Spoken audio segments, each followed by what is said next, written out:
حقوق ہیں وہ کیا ہے، یعنی اسلامی ریاست کے جو فرائض ہیں وہ کیا ہیں، اور اس کے بعد انشاءاللہ گفتگو ہوگی کہ جو عوام کے فرائض ہیں وہ کون کون سے ہیں۔ سب سے پہلے ریاست کہتے کسے ہیں؟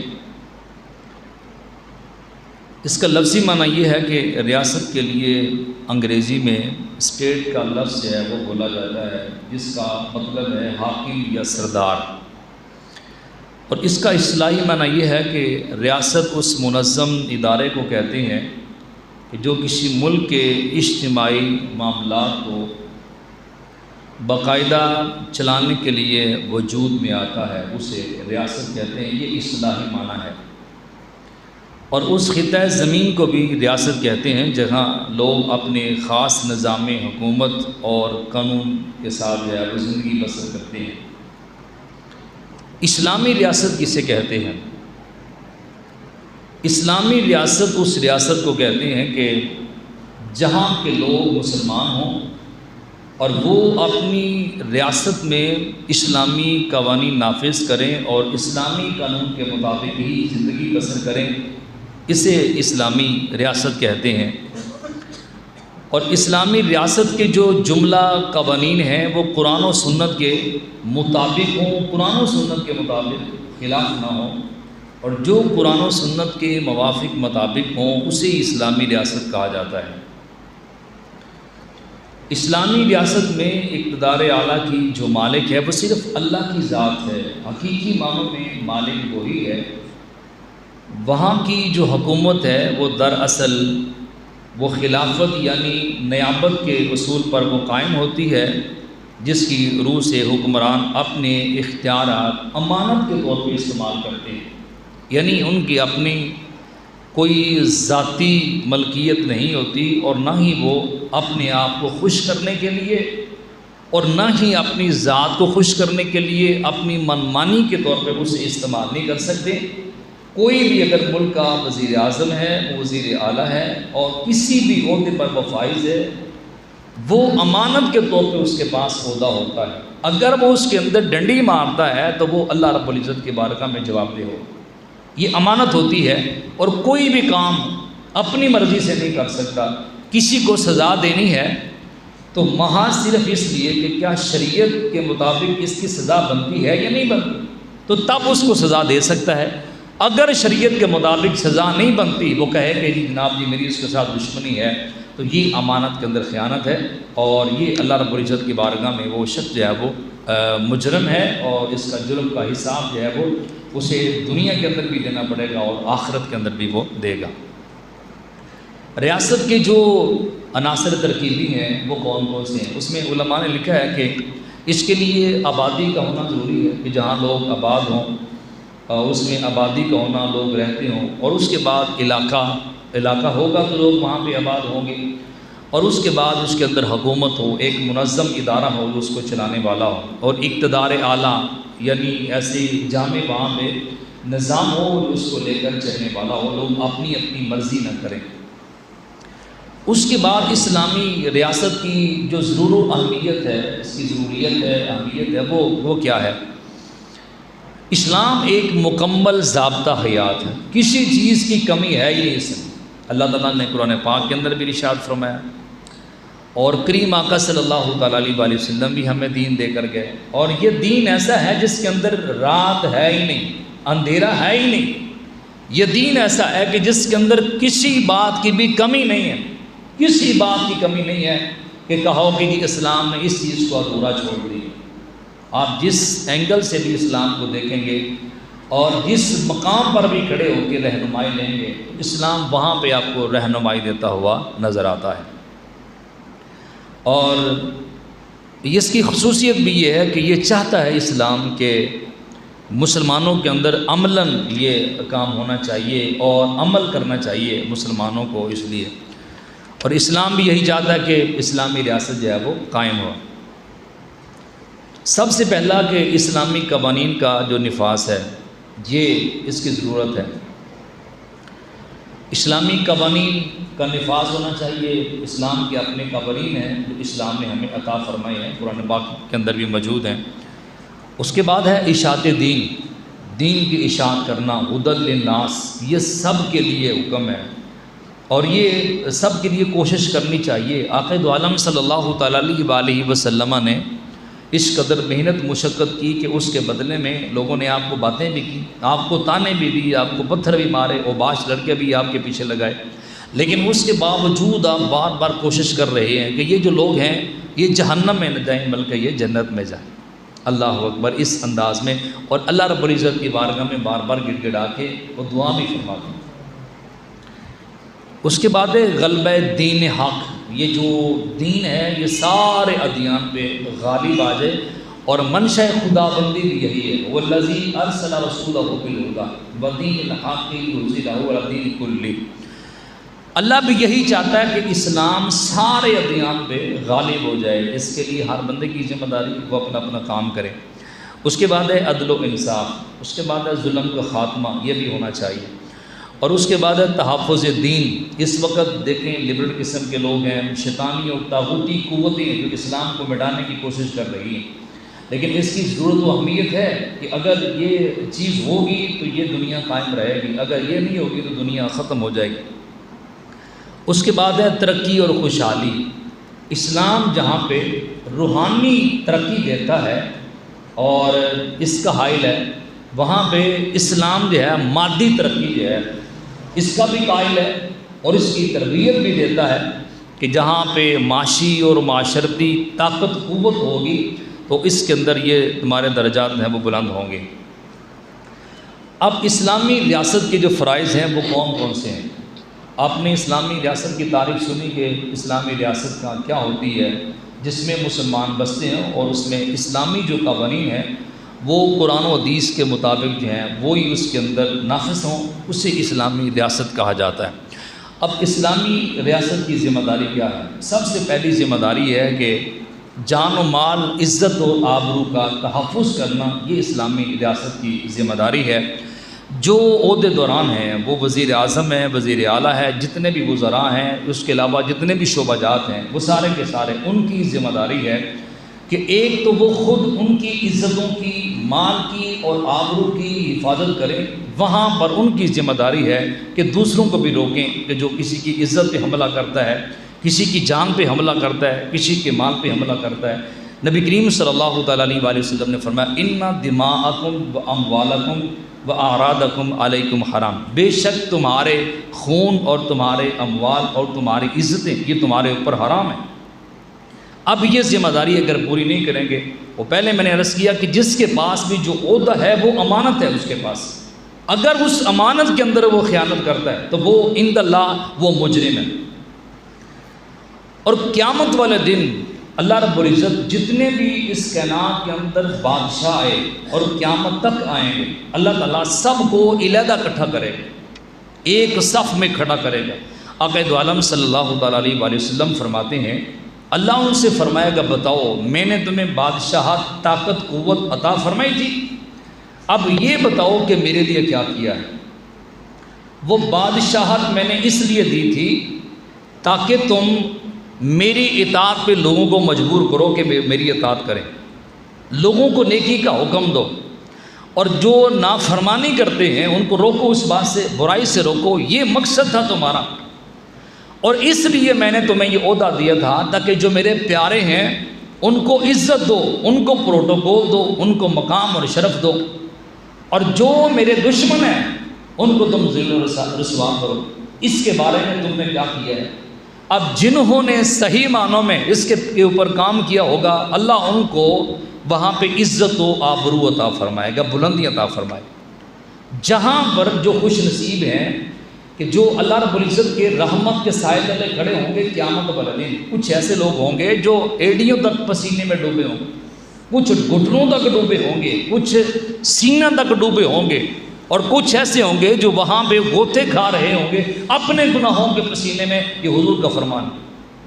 لیکن سرکار نے فرمایا چند قسم کے ایسے لوگ ہیں کہ جو وہاں پہ اللہ رب العزت کی رحمت کے نیچے ہوں گے، ان میں سے ایک وہ بندہ، حضور نے فرمایا کہ ایسا بادشاہ جس نے عدل و انصاف کے ساتھ زندگی گزاری، جس نے عدل و انصاف کیا ہوگا اپنی زندگی کے اندر، وہ بھی اللہ رب العزت کی رحمت کے سائے تلے کھڑا ہوگا۔ سیدنا ابو بکر صدیق کی آپ پوری تاریخ اٹھا کے دیکھ لیں، سیدنا عمر بن خطاب کی سیرت کو اٹھا کے دیکھ لیں، حضرت عثمان غنی کی سیرت کو اٹھا کے دیکھ لیں، حضرت مولا علی، امام حسن حسین، یہ سارے کے سارے جتنے بھی ہیں ان کی زندگی کو اٹھا کے دیکھ لیں کس انداز میں انہوں نے عدل و انصاف کیا۔ اور سارے بادشاہوں سے بڑھ کے جو بادشاہ ہیں اور جن کے صدقے سے اللہ تعالیٰ نے سب کو بادشاہی عطا فرمائی ہے، وہ میرے اور آپ کے کریم آقا صلی اللہ تعالیٰ علیہ وسلم کی ذات ببرکات ہے۔ حضور نے کیا فرمایا کہ ایک عورت نے جب چوری کی تھی، بچے کو حدیث یاد ہے، اور جب آپ سفارش کے لیے ایک صحابی کو پیش کیا کہ بھئی آپ کی بات بڑی مانی جاتی ہے، آپ بڑے قریب ہیں، آپ حضور کی بارگاہ میں سفارش کریں، تو سرکار نے فرمایا یہ تو فلاں عورت ہے نا، اگر اس کی جگہ میری بیٹی بھی ہوتی، ہم تو خدا کی قسم تصور بھی نہیں نہ کر سکتے، صرف ایک سمجھانے کے لیے بات کر دیں، وہ امام حسن حسین کی امی جان۔ یہ عدل ہے، یہ انصاف ہے۔ حضور نے فرمایا اگر میری بیٹی بھی ہوتی نا تو یہی سزا ہوتی۔ عدل ہے کہ جب آپ کی بیٹی آپ کی بارگاہ میں آتی ہے کہ مجھے کوئی باندھی دے دی جائے، دیکھو میرے ہاتھوں کے اوپر چھالے پڑے ہوئے ہیں، چکی چلا اللہ اکبر۔ حضور نے کیا فرمایا؟ فرمایا بیٹا تم سے زیادہ جو اہل بدر ہیں، جو بدر کے یتیم بچے ہیں، وہ زیادہ حقدار۔ اللہ، یہ عدل ہے جو کریم آقا صلی اللہ تعالیٰ علیہ وآلہ وسلم نے کیا۔ اس کے بعد ہے بنیادی انسانی حقوق کا جو تحفظ ہے، یہ بھی اسلامی ریاست کی ذمہ داری ہے۔ ان سب سے پوچھا جائے گا کہ کسی کی عزت پہ حملہ ہوتا ہے تو یہ جرمدار ہیں، ان کا یہ جرم ہے۔ یہ عہدے موج مستیوں کے لیے نہیں ہوتے، یہ زمینیں اکٹھی کرنے کے لیے نہیں ہوتے، بلکہ یہ تو خدمت خلق کے لیے ہوتے۔ یہ تو اللہ پاک کی بارگاہ میں شکر ادا کرنا چاہیے کہ اللہ تعالیٰ نے ہمیں خدمت خلق کے لیے چن لیا۔ اللہ تعالیٰ نے انسان کو بنا کے ایسے نہیں چھوڑ دیا۔ آج ایک بندہ صرف اپنے بچے کی پرورش کرتا ہے نا، اس کے سینے میں اتنی محبت ہوتی ہے، اتنا پیار ہوتا ہے اپنی اولاد کے لیے، وہ جان کی بازی لگا دیتا ہے۔ کتنے ایسے لوگ ہیں، کتنے ایسے باپ ہیں کہ ان کو یہ خبر نہیں ہوتی کہ ہم اس وقت مزدوری کرنے کے لیے وہ 10ویں 20ویں 40ویں 50ویں منزل پہ جا رہے ہیں اور ہم پتہ نہیں واپس آئیں گے کہ نہیں آئیں گے۔ اور انجینئر جب کوئی بھی ایک ٹارگٹ دیتا ہے، ایک نقشہ بناتا ہے کسی منزل کا، بڑی منزل کا، اس میں لکھتا ہے کہ جب یہ مکمل ہوگی بلڈنگ، کم از کم اس کے اندر 200-250 بندہ مرے گا اس کے اندر۔ اس کے سینے میں بڑی محبت ہوتی ہے، ماں کے سینے میں بڑی محبت ہوتی ہے، اس لیے کہ اس نے جنم دیا ہے۔ یار ماں باپ کو اتنی محبت اور پیار ہے، جس مالک نے بنایا ہے اسے کتنا پیار ہو۔ اور اس نے فرمایا خلقت بیدی، میں نے اس کو اپنے ہاتھوں سے بنایا ہے، حالانکہ وہ ہاتھوں سے پاک ہے، لیکن شان بیان کی ہے، فرمایا ساری کائنات میری ہے، ساری مخلوق میری ہے، بڑی خوبصورت مخلوق ہے، ان کی آوازیں بڑی خوبصورت ہیں، لیکن وَلَقَدْ كَرَّمْنَا بَنِي آدم، جو عزت کا تاج ہے میں نے انسان کے سر پہ سجا دیا۔ اور کہیں فرمایا وَالتِّينِ وَالزَّيْتُونِ وَطُورِ سِينِينَ وَهَٰذَا الْبَلَدِ الْأَمِينِ لَقَدْ خَلَقْنَا الْإِنسَانَ فِي أَحْسَنِ تَقْوِيمٍ۔ وہ قسمیں اٹھاتا ہے انسان کی عظمت کے بارے میں، اور پھر ہر انسان کو بنا کے ایسے نہیں چھوڑا۔ انسان جب ماں کے پیٹ میں ہوتا ہے وہاں پر بھی فرشتے اس کی نگہبانی کرتے ہیں، اس کی خوراک کا اہتمام کرتے ہیں، اس کی جان کے تحفظ کرتے ہیں۔ ہر انسان کے ساتھ، وہ چاہے مسلمان ہو یا پھر غیر مسلم ہو، ہر انسان کے ساتھ اللہ تعالیٰ نے 60 فرشتوں کو مقرر کیا، ہر وقت وہ ڈیوٹی دے رہے ہیں۔ آج اگر 2-3 آدمی اگر سیکورٹی کے لیے مل جائیں تو بندہ بڑا فخر کرتا ہے، جناب میرا اس ملک کے اندر بڑا سٹیٹس ہے، بڑا مقام ہے، جناب میرے لیے سیکورٹی جو ہے وہ حکومت نے دی ہے۔ لیکن اس انسان کی عظمت دیکھیں اللہ تعالیٰ نے کس قدر عطا فرمائی ہے۔ اور جو 60 فرشتے اللہ مقرر فرماتا ہے وہ یہ نہیں ہے کہ ساری زندگی کے لیے وہی ہوتے ہیں، نہیں، وہ 2 بار بدلتے ہیں، ایک بار تو عصر کے وقت اور دوسرا فجر کے وقت۔ اور یہاں پر میں ایک بات کر دوں کہ جو نمازی بندہ ہے نا اس کے لیے بڑی فضیلت والی بات ہے۔ جب فجر کے وقت وہ فرشتے آتے ہیں تو دوسرے چلے جاتے ہیں، اس کو اس حالت میں چھوڑتے ہیں جب وہ نماز ادا کر رہا ہو، اور رب کی بارگاہ میں جاتے ہیں، اللہ پوچھتا ہے کہ میرا بندہ کیا کر رہا تھا، حالانکہ وہ تو شارک سے بھی زیادہ قریب۔ وہ عرض کرتے ہیں کہ یا اللہ تیرا بندہ تیری بارگاہ میں کھڑا تھا، نماز ادا کر رہا تھا۔ اچھا، وہ کہتے ہیں یا اللہ جب ہم گئے تھے نا، جب ہم گئے تھے اس وقت بھی وہ نماز کے اندر کھڑا تھا۔ اللہ، تو 2 مرتبہ تبدیلی ہوتی ہے فرشتوں کی جو اس بندے کی حفاظت کرتے ہیں۔ کیا ہم سمجھتے ہیں کہ 150 200 آدمی آپ جہاز دیکھیں 250 300 400 آدمی جا رہا ہے تو وہ کس کے سہارے پہ جا رہا ہے؟ وہ اللہ رب العزت کے سہارے پہ جا رہا ہے، وہ جو اس نے فرشتوں کی ڈیوٹی لگائی ہوئی ہے اس کے سہارے پہ جا رہا ہے، وہ جان کی مال کی اور آبرو کی وہ تحفظ اس کا کرتے ہیں۔ اللہ تعالیٰ نے ایسے انسان کو نہیں چھوڑ دیا۔ تو یہ بنیادی ذمہ داری ہے اسلامی ریاست کی کہ ہر طرح کے لحاظ سے اس کی مذہبی آزادی، ہر بندے کو مذہبی آزادی ہے کہ وہ اپنا جس طرح مرضی وہ کر سکتا ہے۔ اور دوسری بات یہ ہے کہ آزادی اظہار رائے یہ بنیادی حق ہے ہر بندے کا، جو بھی بات ہے اس کو کرنی چاہیے۔ مطلب یہ اسلامی ریاست نہیں ہے ایک بندہ جناب حکومت کے خلاف کو بات کرے جناب اس کو پکڑ کے آپ جیل میں بند کر دیں یا اس کو قتل کر دیں، ایسا نہیں ہے۔ حضرت عمر بن خطاب رضی اللہ تعالیٰ عنہ آپ خطبہ دے رہے ہیں، ایک سادہ سا بندہ کھڑا ہوا، اس نے کہا حضور آپ سب سے پہلے یہ ارشاد فرمائیں، ہم یہ بعد میں پڑھیں گے، جمعہ آپ یہ بیان بتا دیں جو کپڑا آپ کو ملا تھا اس کی تو قمیض نہیں بن سکتی، یہ قمیض کہاں سے بن گئی؟ تو انہوں نے فرمایا کہ میرے بیٹے کے حصے میں جو کپڑا آیا تھا اس نے مجھے دے دیا اور دونوں کو ملا کے یہ قمیض بنا لی۔ اور بھی آپ نے یہ نہیں فرمایا کہ اس کو پکڑو جناب، اس کو کوڑے لگاؤ، اس کو قتل کر دو، اس کی مجال کیسے ہوئی میرے سامنے بولنے کی؟ اور آپ فرماتے ہیں کہ عمر ٹیڑھا ہو گیا تو کیا کرو گے؟ سادہ سا بندہ تلوار لے کے کھڑا ہوا، اس نے کہا جی اگر عمر ٹیڑھا ہوا تو میں سیدھا کروں گا۔ اور آپ نے رب کی بارگاہ میں دعا کی، اللہ عمر کی رعایا کے اندر ایسے بندے بھی ہیں جو عمر کو سیدھا کرنا جانتے ہیں۔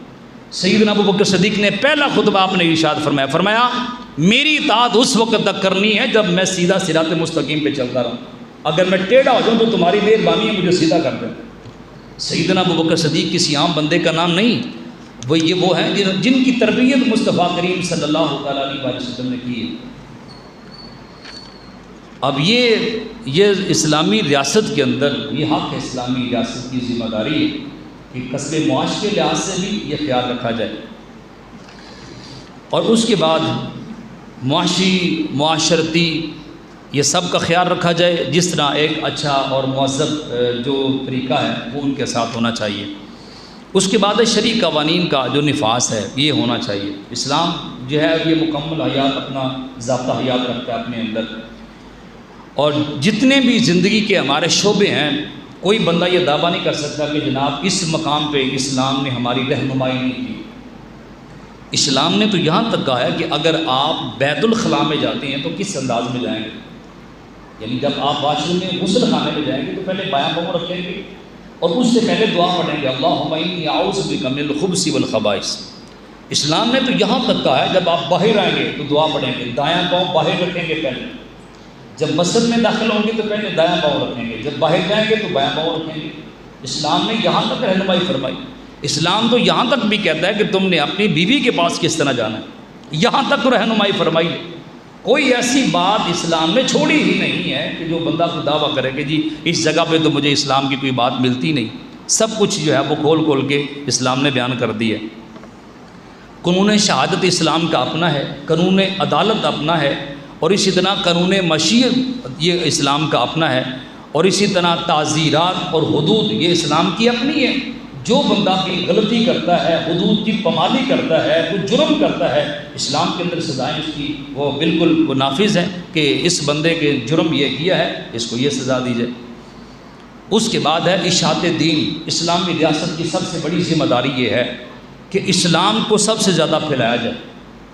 یہ روڈ، یہ نالیاں، یہ سڑکیں یہ بعد میں آتی ہیں، سب سے پہلی اسلامی ریاست کی ذمہ داری یہ ہے کہ وہ اشاعت دین کریں، اسلام کو زیادہ سے زیادہ پھیلائیں، اور ایسے ادارے قائم کریں، اور وہاں پہ یہ سختی کے ساتھ وہاں پہ ڈیوٹی دینی چاہیے کہ آنے والی ہماری جو نوجوان نسل ہے ان کو کس طرح ہم نے اسلام دینا ہے۔ فیصلہ آپ نے کرنا ہے۔ ہمارا ایک بچہ جو 14ویں کلاس کا ہے، اس نے ایم اے کیا ہوا ہے، 10 بندوں میں قرآن پاک کی تلاوت نہیں کر سکتا، وہ 10 بندوں میں نعت شریف نہیں پڑھ سکتا، حالانکہ نرسری سے لے کے اس بندے نے ایم اے تک تعلیم حاصل کی ہے۔ پہلے اس نے پرائمری اسکول پڑھا ہے، پھر اس کے بعد مڈل گیا ہے، اس کے بعد ہائی گیا ہے، اس کے بعد کالج چلا گیا ہے، پھر یونیورسٹی چلا گیا ہے، اور 24 گھنٹوں میں اساتذہ کے پاس رہا ہے۔